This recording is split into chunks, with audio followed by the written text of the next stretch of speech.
আসসালামু আলাইকুম রহমতুল্লাহ। বন্ধুরা, আজকের ভিডিওতে আমরা জানবো মাইক্রোসফট ওয়ার্ডে কিভাবে পেজ সেটআপ করতে হয়।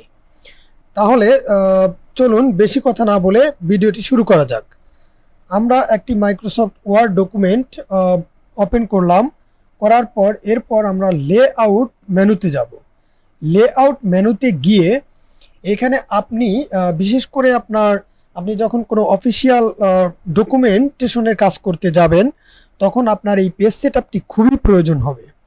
বিশেষ করে আপনি সাপোজ ধরেন যে আপনার বস বলেছে যে আপনার পেজের উপরে জায়গা রাখতে হবে, তারপর আপনার বাম পাশে বা ডান পাশে জায়গা রাখতে হবে। সাপোজ ধরেন আমি এটাকে কন্ট্রোল এ দিয়ে সিলেক্ট করে ধরেন লেফটে আমি 1 ইঞ্চি রাখবো। আমি এক্সাম্পল স্বরূপ দেখাচ্ছি, আপনারা যতটুকু প্রয়োজন হয় আপনারা করে নেবেন।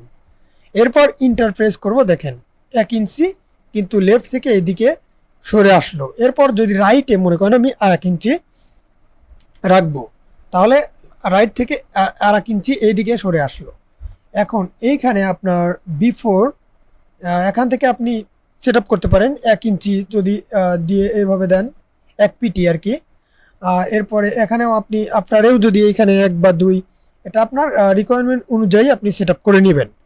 তো এইভাবে সেট আপ করার পর আপনাকে প্রিন্ট দিতে হবে। তো প্রিন্ট দেওয়া এটি কন্ট্রোল পি দিলেই আপনার প্রিন্ট অপশন চলে আসবে। এই যে এইভাবে আসবে, আসার পর আপনার প্রিন্টারের সাথে কানেকশন দেওয়া থাকলে আপনি জাস্ট প্রিন্টের উপর ক্লিক করলেই কিন্তু প্রিন্ট হয়ে যাবে।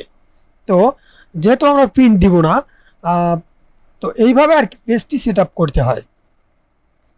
পেজ সেট আপের সবচেয়ে বেশি প্রয়োজন হয় আপনি যখন কোনো এগ্রিমেন্টের বা দলিল প্রিন্ট দিতে যাবেন তখন এই পেজ সেট আপটি খুবই প্রয়োজন হয়।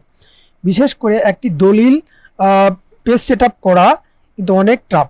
এটি যদি আপনি কোনোদিন করে থাকেন তাহলে কিন্তু অনেক কঠিন হবে। তো আশা করি আপনি এর পরবর্তী থেকে আপনি পেজ সেট আপ করতে পারবেন। আর আপনি যদি আমার চ্যানেলে নতুন হয়ে থাকেন তাহলে প্লিজ সাবস্ক্রাইব করে পাশে থাকবেন। ধন্যবাদ।